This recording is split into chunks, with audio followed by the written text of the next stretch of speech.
few things to notice. Firstly, I'm Galen. Galen's got Parkinson's. Secondly, to give you the illusion that this is a different day, I've taken my jumper off. Okay. Yesterday, about 2 minutes ago, we were generating a character using my method of characterization. I tried to shove everything in 10 minutes, so it all got dead quick. But I'll recap, and then I'll do it a bit more slowly. Or will I? Who knows? I found one of my character sheets. Shaking hands, prove I've got Parkinson's. So I thought of a name for my character. And when I looked on the map where he came from,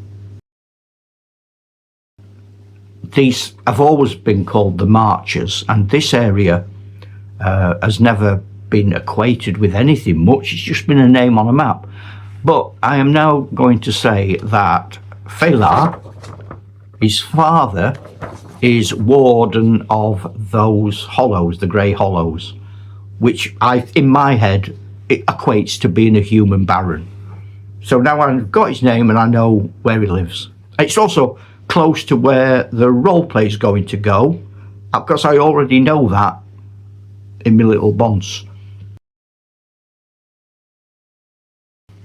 Now it occurs to me that you might be throwing and getting different scores to me. So imagine you're doing this with me, or you can do it with me. That'd be nice, get some dice. So first of all, you need to decide what race you're going to be. And in the early Dungeons and Dragons, you can only be human, halfling, dwarf, or elf. Now, I know people are saying, you could be a half elf. Well, you could, but not in my world, you can't. What's the point? Be an elf if you're going to be an elf. Be a human if you're going to be a human. Oh, it's half elf, half human nonsense. It's a slippery slope. Stop it. You over there, stop it. Put that elf down. Oh, okay. No. Don't do it. Well, you can't do it in my world. You can do it, but nothing's going to happen. You know what I mean? You know where we're straying. We're going down the censored route now. Just forget that. So they're your races. You'll be born as the race that you've chosen, which is kind of me to let you choose. Then you throw a D10, I'm going to say now, having thunked about it. And the results come out as thus. And this is why I'm doing a D10, because I'm going to read them out. So the results are as follows. 1, slave or a bonded thrall or a criminal. 2, destitute peasant. 3, peasant tenant. 4, freeman, craftsman, militia. 5, successful guildsman or reeve. 6, minor knight, merchant. 7, manor lord or church official. That's what I got. Oh no, I didn't. I got 8, baron or city ruler. 9, great earl, prince, elven lord. 10, royalty. Now, for dwarfs, I would take it that the higher up you go, the better. So a dwarf who gets a low score might have a mine or a quarry. He might be panning for gold in a stream and doing very badly. And then they might become mine owners and go up the chain until they've struck a big seam of richness and end up like Gimli and so on. Or Balin, whatever. Or, yeah. Work it out for yourselves. I'm not telling you everything to be boring. Now, think on. I took me all morning writing that with me wobbly hand. I've come over all necessary. And I'm not typing it. It's staying written. I like different coloured pen. Go and see what I've done. I can change things. I don't have to keep redoing it. I'm not selling it, am I? It's not for general publication. It's only for me and you. There's only 2 of us here. So that was the chart. And then I looked up and researched right hard until it hurt. The sort of money that people will be earning in those 10 brackets in the reign of King John in England. And I've had to do a bit of guesswork, and I came up with the idea that a copper piece is about an old English penny. A silver piece I'm going to call a florin, which would probably be 2 shillings. Now, we didn't use gold coins in England in the reign of King John, but there were gold coins in Europe. They were called bezant. So I'm going to generally refer to gold coins as bezant. And there's 100 copper pieces in a silver, 100 silver in a bezant. And you can have as many bezants as you like, but there is no lyrium, there's no uranium, there's no platinum, there's no nothingnums. It's gold, gold standard. Okay, so I'm not having none of that weird stuff happening. I've got jewels like you have in the real world, but I'm not having strange things. But when you look at the discrepancy between the very rich and the very poor, you think it's bad now. Whoa, in the olden days it was terrible. I mean, the lowest of all those ranks that I've just told you about, their disposable income for a year for a family is 2 gold pieces, if they're lucky, if they haven't had a disaster, if they've managed to work all year, if they've kept well, if they've been free of disease, if there hadn't been a war. You know, the chances of them actually ending up at the end of a year with a gold piece is amazing. I don't know what your dungeons are like, but my dungeons, early in playing Dungeons and Dragons, gold was in chests and it poured everywhere. Bubbled out. People were coming home with more gold than they knew what to do with. It devalued, it had no meaning, it meant nothing. And then you start to build within your teams elements of risk and danger and comradeship, because my character is actually quite well off. He's not going to take all of that disposable wealth with him, but he's got it, which means that if somebody playing in the team is an escaped prisoner or an outlaw or a peasant, and they've got a couple of gold pieces, if they're lucky, I can opt to sub them, not lend them, just, you know, do the decent thing. Here you are, flick a gold piece in the pot and say, there, fill your boots, lads. Let's all get one. Be the sort of character you want to be or not want to be, isn't it? It's part of your character development, part of your, dare I say it, role play, not rules. So, we've decided what our characters are. We've decided how much money they've got. We now know how much disposable income they've got from the chart. The next thing is I'm going to turn the page over because I've written it all down. So what you do now is you find out what was your family history, and you throw a D10 and it tells you, I did that last time and I've moved up a few levels.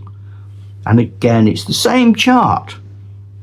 The only thing in my world of Joral is if you were born before the year 1060, you were born before the Great War.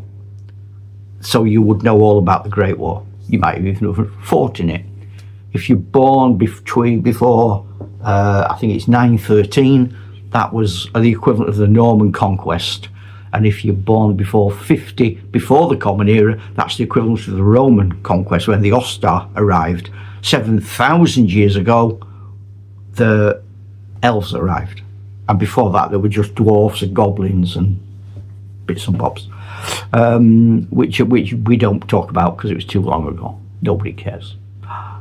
Oh, there you go. Now, aging. The aging process is important in my world.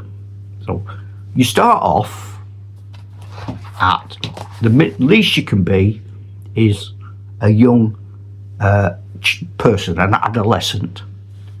I base it on a human being. The maximum age for a human is supposed to be in the Bible 70 years and 10, 3 20s and 10, 70. So for a halfling, it's double that. And for an elf, it's 10 times that. And for a dwarf, it's 4 times that. So then I look at what a human is. So for a human, an adolescent is age 14 to 18. If I multiply that by 2, I know what it is for a halfling, etc. A young adult, I'm going to read them. I've got them here. A young adult, 19 to 25. Prime, in your prime, 26 to 45. A senior, 46 to 50. Old, 51 to 65. Venerable, 66 to 76. Decrepit, not quite, no, I'm all right, 77 plus, right? Now, you get pluses and minuses. So as you get older, up to a certain point, so if you start off as an adolescent, when you become a young adult, you get an extra dice to everything, because you get all fit and rambunctious. And similarly, when you become in your prime, like fighting fit, bash, wallop, you get extra dice. But as you get old, you start to lose dice for things like dexterity, speed, and strength. But you gain dice for wisdom,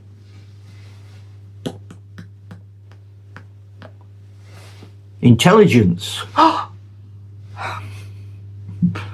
Yeah, until you get to be, let me just check.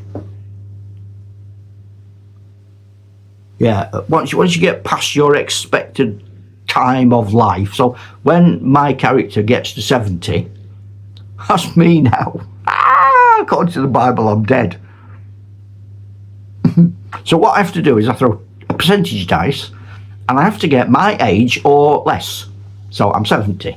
So I'm all right. But next year I've got to get 71. So let's just try it. So this has got to be, this is tens. No. Unless I get a 0, I'm in trouble. That was a 70. Yeah, 71. So I'm going to die now, my character, when it's 71. Not my elf. My elf lives into 700 and odd. If this was me, I'm all right at 70, but I can't live beyond 71. So I play out the year of being 71, and if I don't get killed, sometime during that year or the next year, depending on how kind the dungeon master is or what the story is, I die of old age. Okay. But as you're young, and you can have any criteria you want. You don't have to do my nonsense. As you get stronger, and you get more agile, and you get healthier and fitter, but at some point your brain cells start to mush, or maybe the hands, and you're weak, and but you might get wiser, and you might get more intelligent for a bit, and then eventually everything starts tumbling like an old ruined castle, and you just fall to bits with one tooth. And your glasses won't fit because your ears fell off, and your hat don't stay on your head, and you just dribble. Got bits of porridge all over your robes. Everything's rusting and covered in. You sat there covered in cobwebs. Nobody will light your pipe, and you haven't got the strength to pick your hand up to light it yourself. So that's your character, really. I might sum that up in a more careful and considered way in a third video. And I'm going to call it a trilogy. I wonder if anybody's ever thought of that. I'll have to do a bit of research. Anyway, ta-da, Chuck.